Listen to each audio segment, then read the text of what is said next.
I'm Zara Pike, 28, indie book publisher by day, stubborn insomniac novelist by night. Boston is my city, and my metronome subway brakes, screeching on the green line, iced coffee in winter, cobblestone streets that trip you when you're not watching. If you ask me what time it is, I'll tell you the season. It's October, which means the air smells like cold apples and printer ink.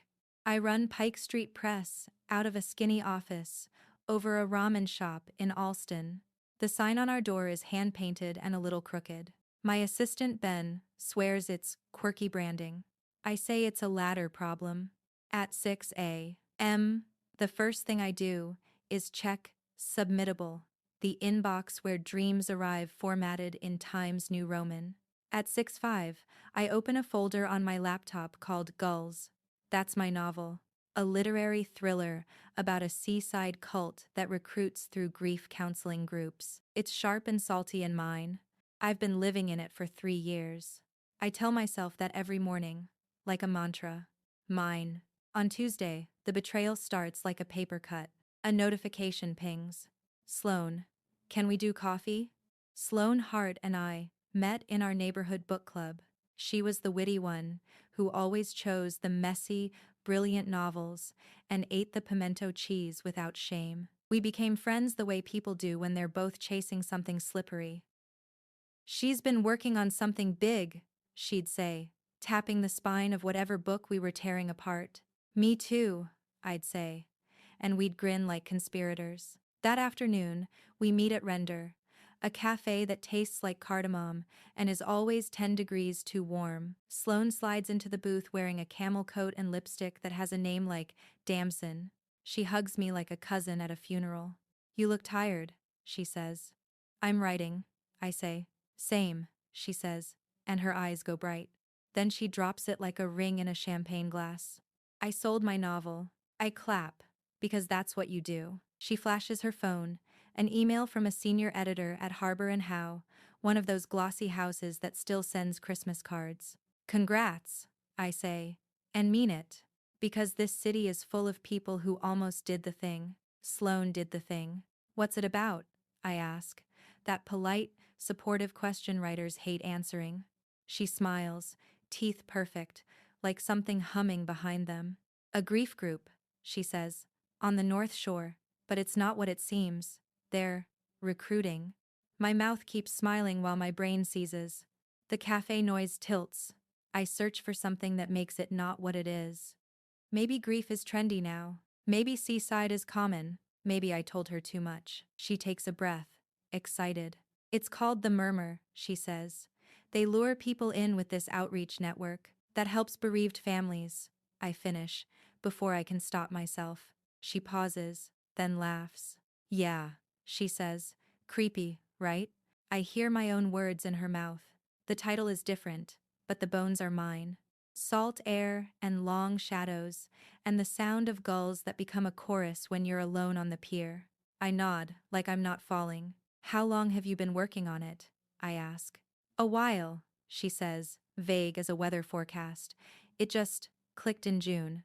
June.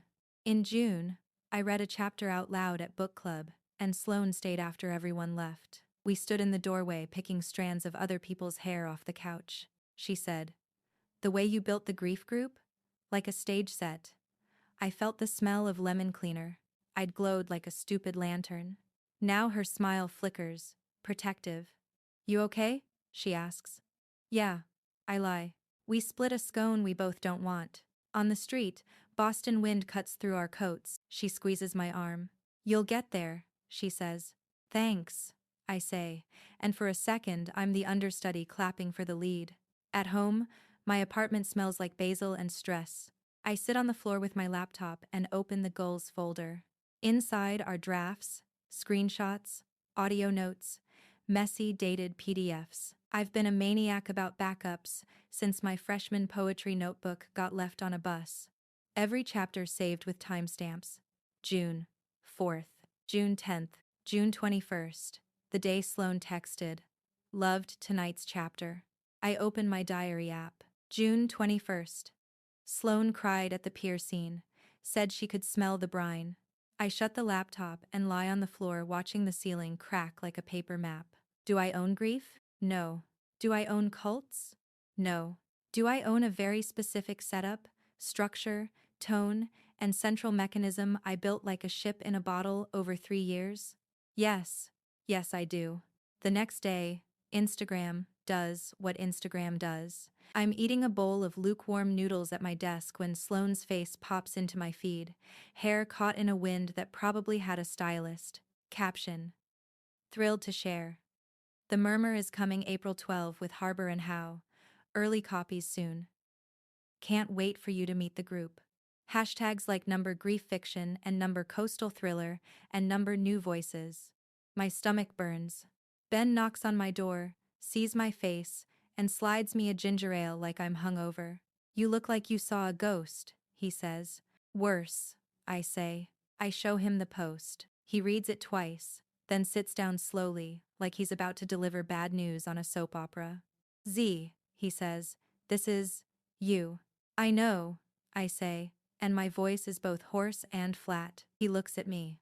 All that good, soft concern. What do you want to do? He asks. I pick up the ginger ale, wishing it was a flamethrower. My options unspool. Lawyer, Twitter. Do nothing. Pretend I'm generous. Pretend I'm fine. I am not fine. That night, the book club meets in a living room that smells like cinnamon and clean laundry.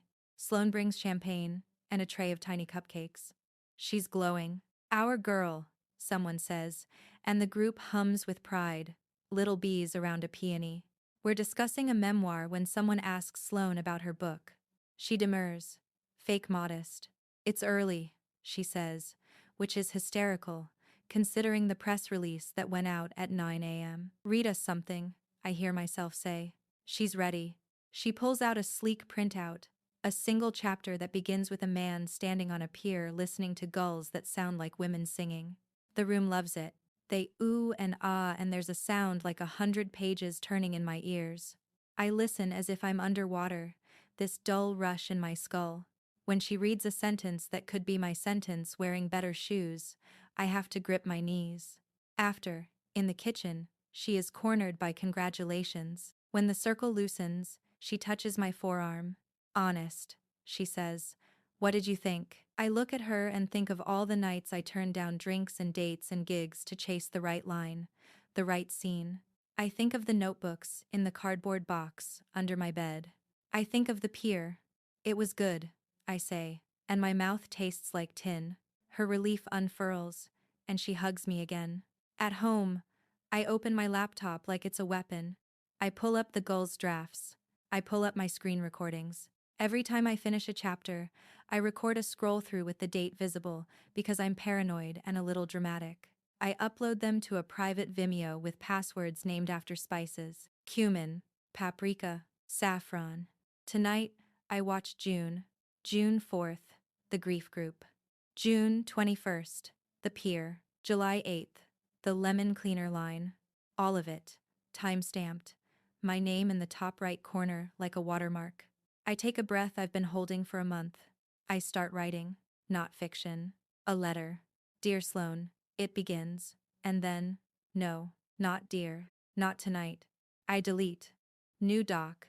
Statement The Murmur. I lay it out clean. The concept. My drafts. The dates. I don't accuse. I present. I am a publisher. I know how to release a story. I draft a thread for X. And a post for Medium. I take screenshots that include the MAC clock, the metadata, the boring details that prove damage. I link to the private videos with view-only links. I write like the air is running out. When I finish, it's past midnight, and Boston has gone quiet except for a siren somewhere down Commonwealth Avenue. I'm not naive. I know how this could go. People will tell me ideas aren't property.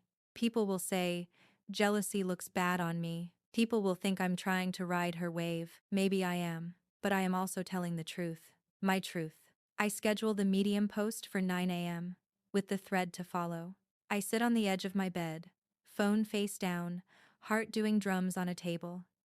I'm about to shut the laptop when an email lands like a stone in a glass. Subject: regarding your upcoming publication. From legal@harborhow.com. The body is one paragraph and 3 attachments. It says they are aware of potentially defamatory materials that may be under consideration for release. It says they expect you to refrain. It says a lot of things. My eyes skip to the last line. Cold as a dock in February. Failure to comply may result in immediate legal action. I stare at the blinking cursor. Then the second email arrives.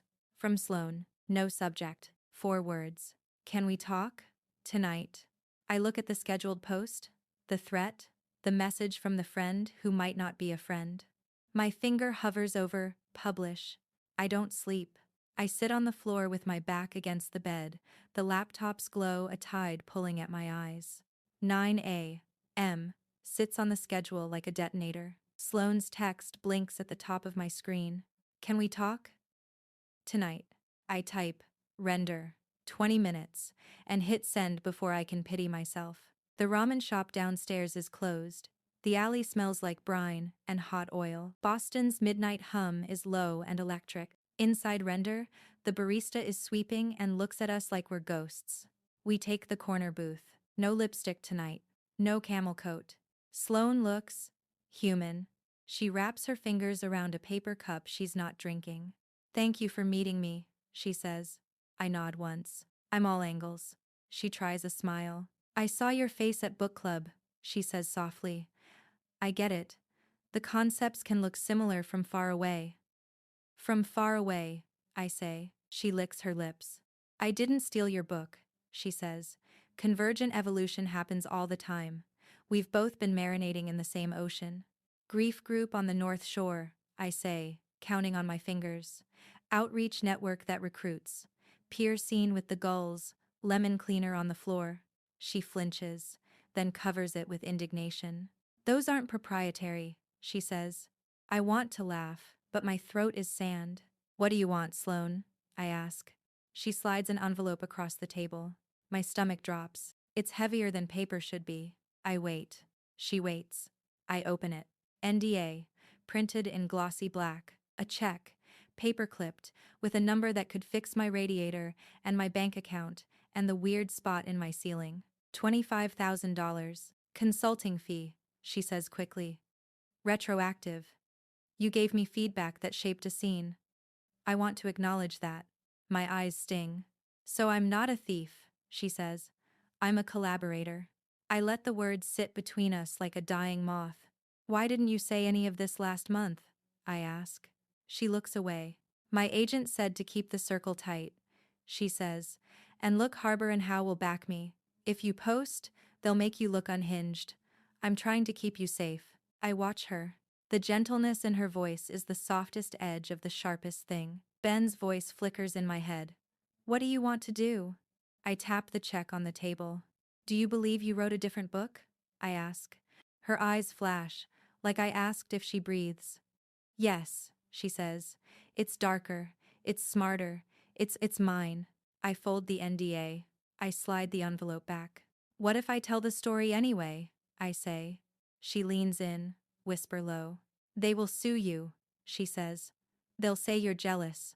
They'll find the one time you tweeted the word petty and make it your brand. I exhale through my nose. Then they'll meet my receipts, I say. Her face closes, a window against weather. She stands. Zara, she says, like a warning and a plea. Don't do this. I look at her paper cup. I look at my hands. I won't sign, I say. Good night. Back upstairs, Ben is watching a cooking show on his phone in the office, because he's the kind of person who worries near you without comment. He looks up. Well? He asks. I hold up the NDA. He swears under his breath. I drop the check on his keyboard. Ben whistles. That's a lot of ramen, he says. It's a muzzle, I say. He nods. We're not hungry, he says. We build a plan, in the blue dark of the office. Nothing sloppy. No adjectives that a lawyer could rip apart. Bullet points, not bile. Truth, not rumor. I forward the Harbor and Howe email to Ben. We scan the attachments. Standard corporate growl. Threat glittered with legal words. Ben opens a new doc titled Ricketts. We list. June 4 draft. Grief group structure. June 21, Peer Chapter. July 8, Lemon Cleaner Line. Book Club Calendar Dates. Sloane's Text. Loved tonight's chapter. We upload PDFs to a new folder. View only. We generate share links that display the timestamp in the URL. I open my Vimeo and rename the videos. No spices. New names: date, time, goals, Sage3, SCRL. Ben's girlfriend, Priya, is a software engineer who likes puzzles and hates bullies. She answers his 1 a.m. call on the first ring, because of course she does. We loop her in. She sets up a public checksum page, explains how to show SHA-256 hashes on the files, so no one can claim we altered them post-drama. It's over my head. I love her for it. At 2:15 a.m., I text someone I haven't texted in 2 years. Maya. Law school classmate turned fair use lawyer, also my once-upon-a-time girlfriend. Breakups make you stupid. But we were good at problems. I send the Harbor and Howe email and the NDA. I say, I need you. Her typing bubble appears like a lifeline. Answer in 90 seconds. Don't sign anything. Don't accuse. Describe. Stick to facts. In June, I drafted X. On date, I read to book club with Y present. On date, Z announcement uses A, B, C which mirror X. Use mirrors, echoes, similar to. Not stole. End with request for dialogue. Mediation. CC my work email on any formal correspondence. Ask your readers not to harass anyone. Screenshots of that line will save you. I breathe for the first time since render. I add her bullets verbatim. We draft a cover email to Harbor and Howe, measured as a doctor. We attach the same links we'll post publicly. We hit send. 2:40 I pace while the city sleeps. I open Gulls out of muscle memory and read the first paragraph like it belongs to a stranger. I remember the night I found the voice. A storm bloomed off the coast and I wrote until dawn, the gulls screaming into the lines. I was happy. I was my own secret. Ben falls asleep on the office couch with a throw pillow over his face. Priya sends a thumbs up with a link to the hashes. Maya texts, proud of you, get some rest. At 7 a.m. I shower until the bathroom turns into a fogged aquarium. By 8:30, my hands are steady. I make a big mug of coffee that tastes like Resolve. I reread the Medium post, line by line. No adverbs. No glitter. Just scaffolding. I add a P.S. Please do not contact or harass anyone at Harbor and Howe or Sloane. Ask me questions. I'll answer here. I embed the first 2 links. I set the comments to open. I take a breath. My phone lights with a news alert I didn't ask for. Harbor and Howe has scheduled an exclusive cover reveal for The Murmur at 10 a.m. on a big trade site. A carousel of early blurbs. A PR tsunami. Of course. I push my glasses up and grin without humor. Will be earlier, I tell the air. 8 hours 59 minutes and 30 seconds a.m. Ben wakes, sits up, bleary and loyal. You ready? He asks. Yes, I say. We count down like teenagers watching fireworks from a rooftop. 3, 2, 1. I click publish. Nothing explodes. The post is up. The thread goes live. The Vimeo counters tick. The checksum page loads like a seal. I'm about to text Maya when the internet does the internet. Pings like hail. DMs from old interns and strangers, and a podcaster I once snapped at in a Q&A. A blue check author tweets that women should support women in a tone that means I'm not a woman or not a good one. A blogger says I'm clout chasing. Another says I'm brave. Ben sits beside me, opening messages like he's shielding me from shrapnel. It's starting, he murmurs. Then my email pings. Subject: please delete this before you regret it. I skim.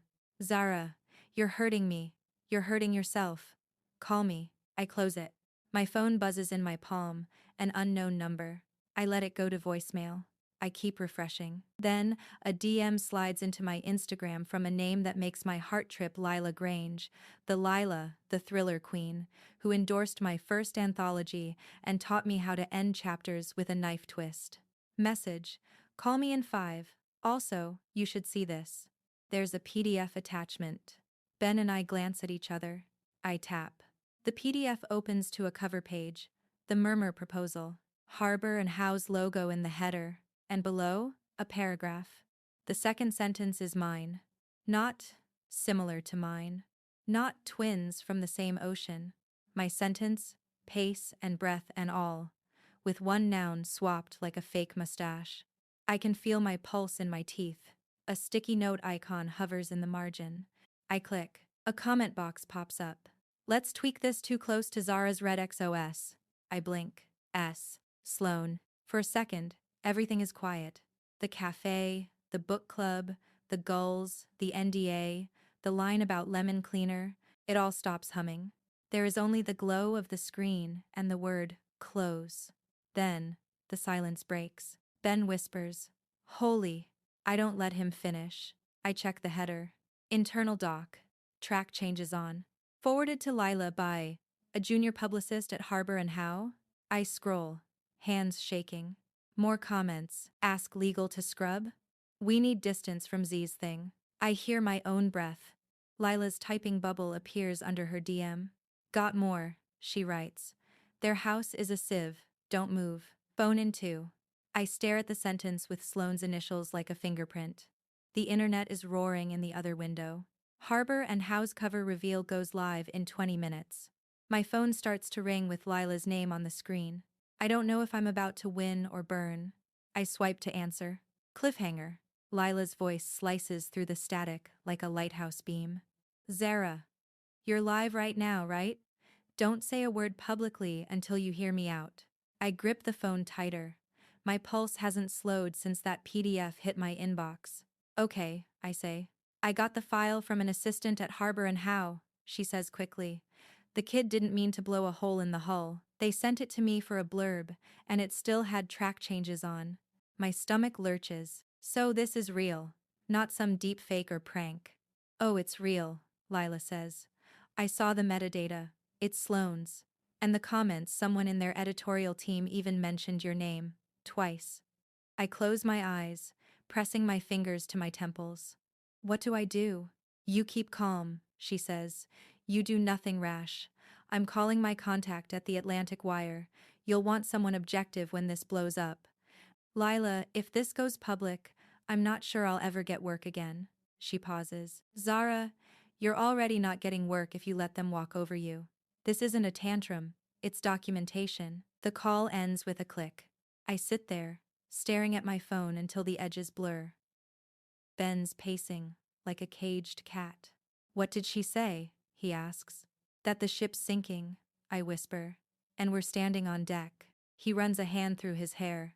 We need to move before they spin this. Before she spins this. My laptop dings an email from a journalist I vaguely know, Kate Ellis, from the Boston Ledger. Subject: comment on allegations? I swallow hard. It's already moving. I open the Medium Post dashboard. 45,000 views in 2 hours. Hundreds of comments. Half supportive, half skeptical, all loud. Then the Harbor and Howe Twitter account posts a statement. We take intellectual property concerns seriously. However, we stand behind our author, Sloane Hart, and her original work, The Murmur. Miss Pike's claims are unfounded.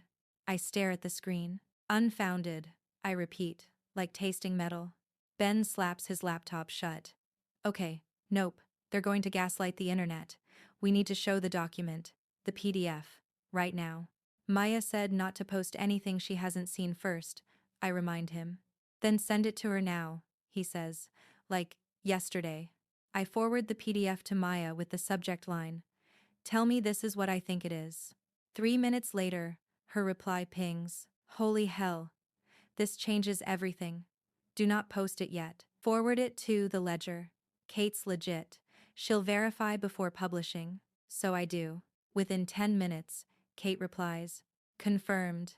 Metadata and timestamps match internal Harbor and Howe files. This is big. Can we quote you?" I give her one line. All I ever wanted was to tell my story. I didn't know it would end up in someone else's mouth. Ben exhales like a held breath escaping. That's it. That's your headline. I want to smile, but it feels premature. Then my phone lights up again. Sloan. I shouldn't answer. I really shouldn't. But I do. Zara, she says, voice shaky. You can't believe everything you see online. That file, someone's setting me up. I'm silent. Please, she continues. I swear, I didn't copy your work. Maybe someone in the editing process used your lines as a placeholder. Maybe Lila's stirring things up for attention. I let her spiral. Finally, I say, then why did your comment say too close to Zara's read? You typed it, Sloan. Your initials are in the margin. Her breathing catches. Zara, please, don't ruin me. The word ruin lands wrong in my chest. You ruined me first, I whisper. Click. The call dies. Outside, Boston hums, oblivious. A delivery truck rattles past. Somewhere, someone laughs. Ben's watching me. She's panicking. She should, I say. But deep down, the victory tastes like copper. Because even when you're right, revenge doesn't feel clean. It feels radioactive. My phone buzzes again, this time from Maya. Get ready. The ledger piece drops in 20 minutes. And Zara, brace yourself. You're about to be the story. 20 minutes later, the article goes live. Headline. Publisher accused of plagiarism. Leaked documents suggest parallels between Zara Pike's Gulls and Sloane Hart's The Murmur. Screenshots, metadata, quotes. It's surgical, not sensational, but it's enough. The internet does what it does best: explode. TikToks dissecting lines, Reddit threads connecting dots, a book talk influencer reading both passages side by side. Number, Gulls vs Murmur trends, before noon. Harbor and Howe's PR team posts another statement, this one less confident, promising an internal review. Ben grins, triumphant. That's the beginning of a climb down. But then another notification. A post from Sloane's Instagram.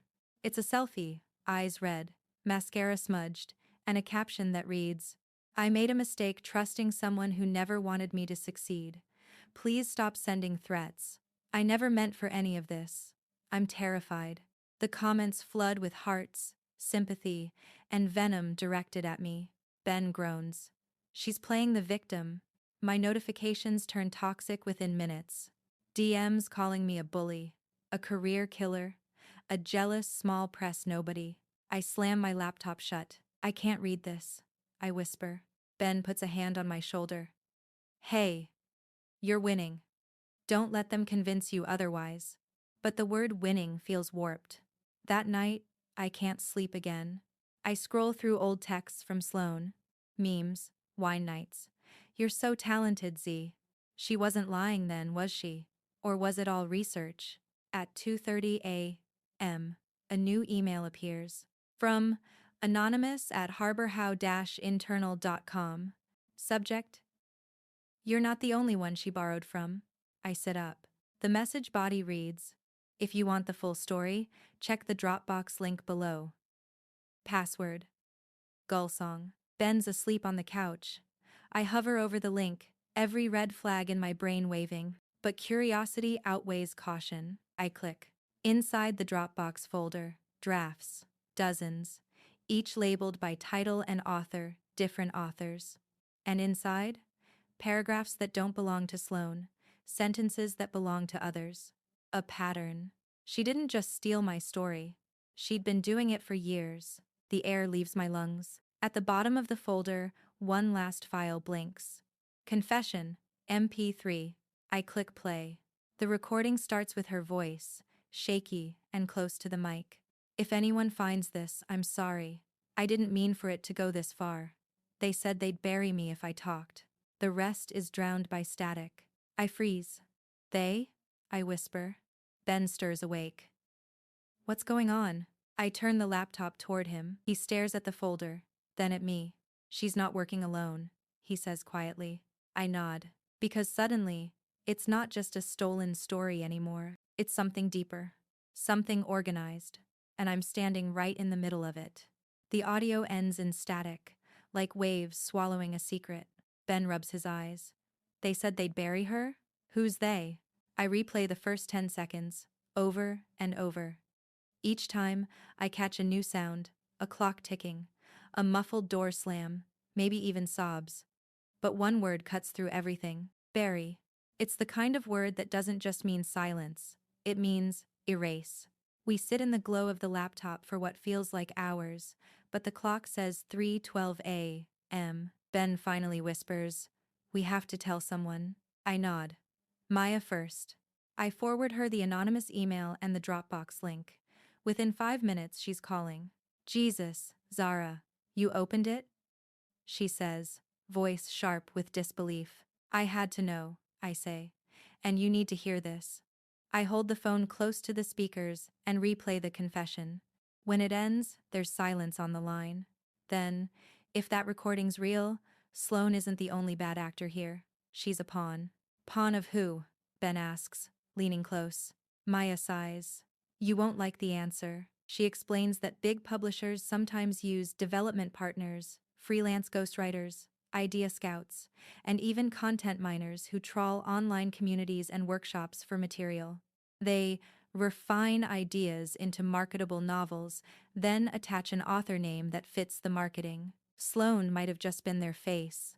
They buy ideas, Maya says, and scrub the fingerprints. Happens more than you'd think. I grip the desk. "You're saying someone paid her to steal my work? Or to present it?" she says quietly. If that audio's authentic, she tried to back out, and they leaned on her. Ben swears under his breath. "So it's a machine." "Exactly," Maya says. "You poked the machine." I lean back in my chair, staring at the ceiling. "Then I guess we find the rest of the machine." Maya exhales. "Z, I'll get a forensics team on that Dropbox. Don't post it. Not yet. Whoever sent it to you might be watching to see what you do next." After the call, the office feels colder. Ben looks at me. "You think Sloane's scared?" "I think she's trapped," I say. He nods slowly. "Then, maybe saving her is revenge." By morning, the internet's boiling. The Ledger story's been syndicated. The Atlantic Wire runs a headline, quoting Lila. Evidence suggests publisher ignored warnings about plagiarism. And then comes the pushback. Influencers calling me bitter. Anonymous accounts sharing cropped screenshots that twist my emails out of context. Someone posts my home address. I shut my laptop before I can see more. Ben stands by the window, looking down at the street. "You've officially hit the main feed. Congratulations?" "Feels like a funeral," I say. He hands me coffee that tastes like smoke and adrenaline. "Lila called," he says. "She's got more leaks." Editors at Harbor and Howe are in full panic mode.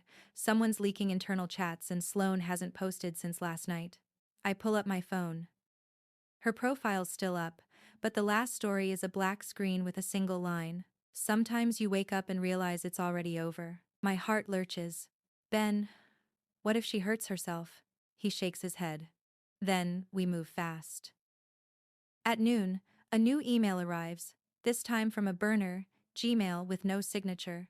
Subject: "Stop digging. She doesn't have control anymore." Body: "You've made your point. Leave it. This isn't your fight." Attached is a single photo. A blurry shot of Sloane at a cafe, head down, someone in a dark coat sitting across from her. No face visible. The timestamp: 2 hours ago. Ben swears. They're watching her. I grab my bag. And now, we're watching them. We find the cafe, not Render, but a fancier one near Copley Square, the kind of place that sells lattes like jewelry. Sloane's not there anymore, but the barista remembers her. "She looked nervous," she says. "Left with some guy in a black SUV. Said she had to meet her editor." I glance at Ben. "Editor?" We head outside. The October air slices through my coat. Boston feels different today. Edges sharper, shadows longer. Ben pulls out his phone and starts scrolling through local publishing offices. Harbor and Howe's Boston satellite office is 2 blocks away. We move fast. The building is glass and steel, the kind of corporate cold that smells like carpet cleaner and power. In the lobby, a receptionist stops us. "Appointment?" she asks with a smile that doesn't reach her eyes. "I'm here to see Sloane Hart," I say. The smile drops. She's not in today. Ben leans on the counter. That's funny. We just saw her walk in. The receptionist's eyes flicker, just enough. Please leave, she says, voice suddenly tight. We do, but only as far as the corner.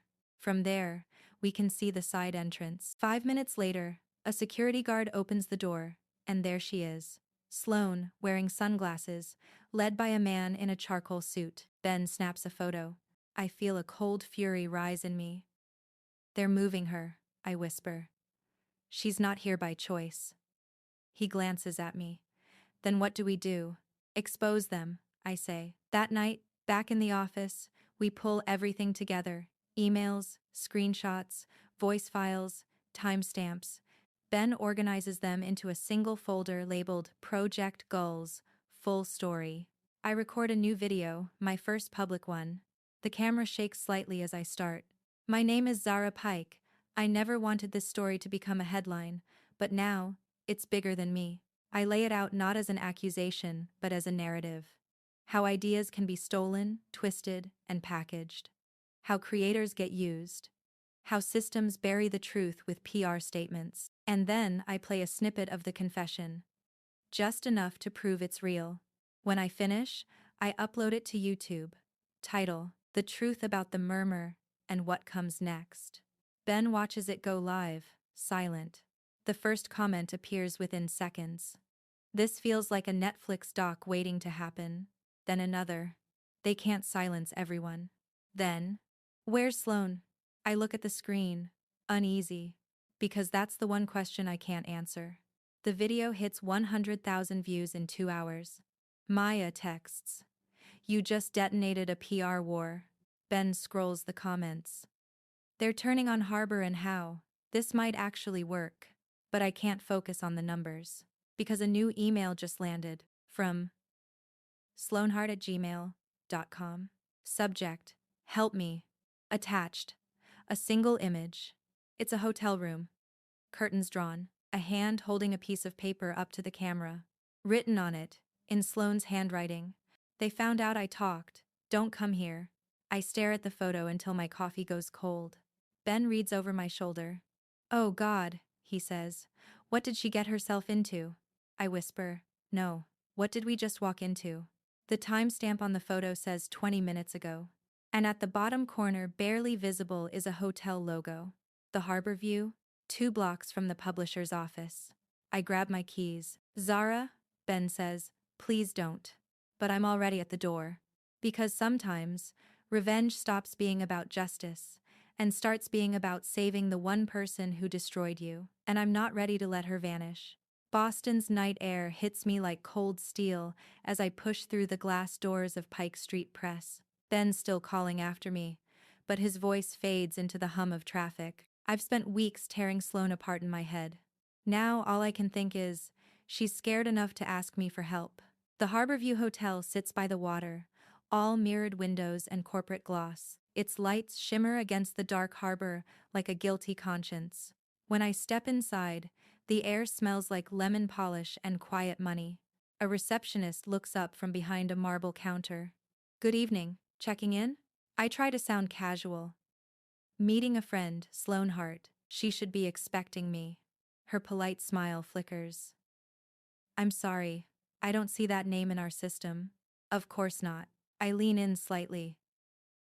Maybe under a different name? She said, room facing the harbor. Mid-floor. The receptionist's eyes dart just once to a closed hallway marked Private Event Harbor and How. Then, she lowers her voice. I can't confirm anything, ma'am, but if I were you, I'd take the service elevator. End of the hall, left of the vending machines. A beat passes. Thank you, I whisper. The service elevator rattles like it hasn't been used for people in a decade. Each floor groans as it climbs. By the time it reaches 6, my hands are shaking. The door opens to a dim corridor, lined with maintenance carts and half-empty crates of bottled water. I step out. Somewhere down the hall, a door clicks. Footsteps. 2 sets. I duck behind a cart stacked with towels. A man's voice, low and clipped. Keep her off socials. PR's working on new copy. She can't post until they clean the narrative. Then, Sloane's voice small, strained. I told you, I didn't know it would go this far. You'll know when we tell you, the man says. The footsteps fade toward the stairwell. I wait 5 long seconds, then follow the sound of a door closing. Room 608. The do not disturb sign is half torn. I knock once. Silence. Then. Her voice is a whisper from the other side. It's me, I say. Locks click. The door cracks open, chain still on. Her eyes peer through red, wild. When she sees me, she exhales like she's been underwater. She unhooks the chain and pulls me in. The room is a mess. Papers on the floor, open suitcase, phone screen smashed. The curtains are drawn tight, but the TV glows with a muted newscast, my face on the screen beside hers. Sloane looks terrible. Pale, shaking, mascara faded into bruises under her eyes. They said they'd handle it, she says. They said you'd get over it, that this happens all the time. Who? I ask. She shakes her head. Harbor and Howe's dev department. They have scouts. They take concepts, notes, anything promising from workshops or small presses. Sometimes they buy them outright. Sometimes they just borrow. My agent, she told me it was normal. I sit down slowly. You recorded that confession. I wanted out, she says, but when I told them, they said the contract was binding. That if I spoke up, they'd sue for breach and blacklist me. I panicked. I signed the NDA they gave me last week, and then the emails started. What emails? She walks to her laptop, pulls it open. Inbox. Dozens of messages from a blocked domain. compliance@harborhow.com. All identical. Maintain silence. Public narrative in progress. Failure to comply may result in legal action. Ben texts me. You alive? I reply, with her, don't come. Sloane rubs her arms. I saw the article. I saw everything. You were right. But I didn't think it would get dangerous. Dangerous how? Before she can answer, the phone on the nightstand rings. We both freeze. The screen says, front desk. Sloane shakes her head, terrified. Too late. I answer. Miss Hart? A man's voice says. Calm, rehearsed. We need you downstairs for a brief check-in. Who is this? I ask. Pause. Then the line clicks dead. Sloane's trembling. They're here. Pack your things, I say. We shove her laptop and notebooks into her bag. I crack the door and peer out empty hallway, faint hum of air vents. We head toward the service elevator. Halfway there, the main elevator dings. Voices. 2 men. Room 608, legal said, bring her quietly. We bolt. Sloane grabs my wrist as we slip through the stairwell door. Her nails dig into my skin. Where are we going? She whispers. Out, I say. Before they turn this into another statement. We run. Down 6 flights. Out the side door, into the sharp bite of October air. I half expect alarms or sirens, but there's only wind. We cut through an alley toward the harbor, the lights of the hotel shrinking behind us. She's crying now, trying to speak between breaths. They'll ruin me. You don't understand, my contract. Contracts don't matter if you're dead scared, I say. We reach Ben's car 2 blocks away. He's already there, engine running. When he sees Sloane, his jaw tightens. Guess we're past plan A. I slide into the passenger seat. Drive. We end up at Ben's girlfriend, Priya's apartment in Cambridge. Small, safe, off the grid. Priya meets us at the door with wide eyes. Holy hell, you actually brought her? Sloane's shaking too hard to answer. We sit her on the couch, wrap her in a blanket, and let her breathe. For a long time, none of us talk. The only sound is the hum of Priya's fish tank. Finally, Sloane says, you're going to hate me more after this. I wait. She pulls out a flash drive from her jacket pocket, silver, dented, wrapped in a piece of masking tape. I kept backups, she says. Emails, draft notes, payment records. It's all there, proof they used other writers too, some from Pike Street Press. You weren't the first. I take it, my hand trembling. And you were going to use it. How? She looks up, eyes hollow. I was going to sell it back to them. For protection. Ben mutters. Jesus. But then they sent that guy tonight, she says, and I realized they'd just bury me instead. I stare at the flash drive, this small metallic truth bomb. It's the kind of thing that could end careers, maybe even topple a company. Sloane whispers, if you leak it, they'll come for both of us. I meet her eyes. Then we leak it right. Priya leans forward. Encrypted drop. Anonymous. With the checksum hashes from before, I can mask the IP trail. Ben nods. We drop it where everyone sees it at once. No time for damage control. Sloane looks terrified. They'll find me. Not if they're too busy answering to the world, I say. Outside, a police siren wails and fades. Priya's already pulling up code windows. Ben's grabbing extra drives. And me, I'm staring at Sloane. I should hate her. But all I feel is exhaustion and the hollow ache of someone who's finally seen the size of the monster. When Priya asks, what should we call the leak? I don't hesitate. Project Gulls, I say. Let's finish what they started. The flash drive glints in the monitor light as I hand it over. Priya plugs it in. Lines of code fill the screen like waves hitting a shore. Ben counts down softly. 3, 2, 1. The progress bar hits 100%. Somewhere in the digital deep, the files scatter impossible to recall. Sloane exhales a single word. Done. But then, from the window, Ben tenses. Zara. I turn. A black SUV idles at the end of the street. Headlights off, engine running. Watching. The SUV doesn't move, just sits there, humming in the dark. Sloane clutches her knees on Priya's couch, whispering, they found us. Ben's already at the window, scanning the street. Could be coincidence, he mutters. Could be delivery. Could be. The driver's door opens. A man in a dark coat steps out, phone in hand, not looking our way. He walks toward the corner, then stops, just standing, talking quietly to someone we can't see. Priya shuts the blinds. No coincidence, she says flatly. My heart beats in my throat. But the strange thing is, I'm not panicking anymore. I'm done running.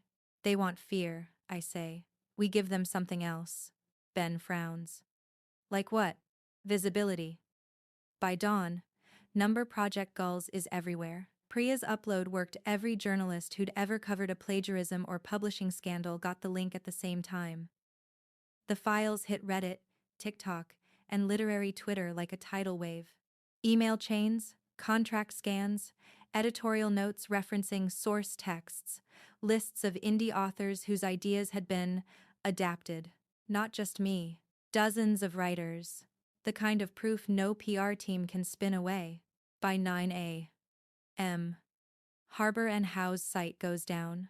By noon, the Boston Ledger posts a follow-up. Exclusive. Leaked files reveal systemic theft at major publishing house. Maya calls while we're watching the news. You did it, Z, she says, voice low with awe. You actually did it. The Justice Department's investigating. They're calling it intellectual property laundering.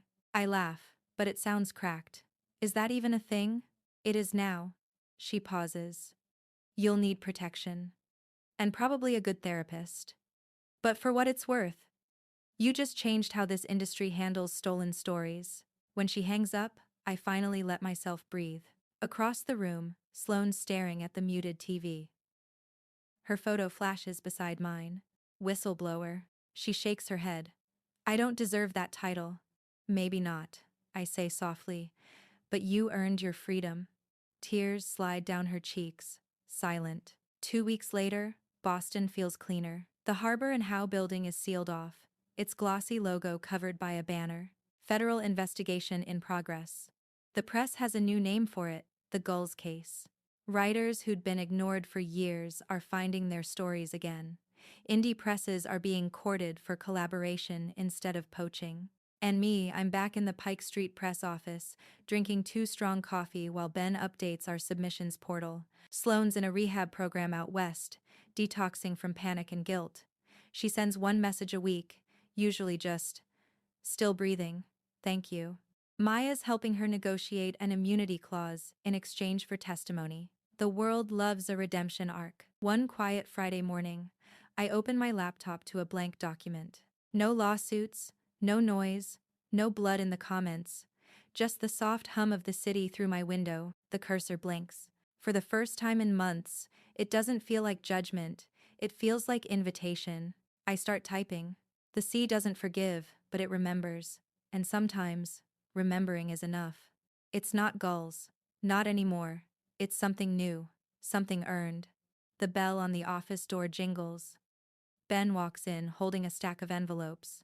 Fan mail, he says, smirking. You're officially a folk hero. Tell them to lower their expectations, I say, smiling. He laughs, then sobers. You know they're making a docuseries, right? The Gulls Conspiracy. Lila's consulting. I roll my eyes. Of course she is. But inside, I'm grateful.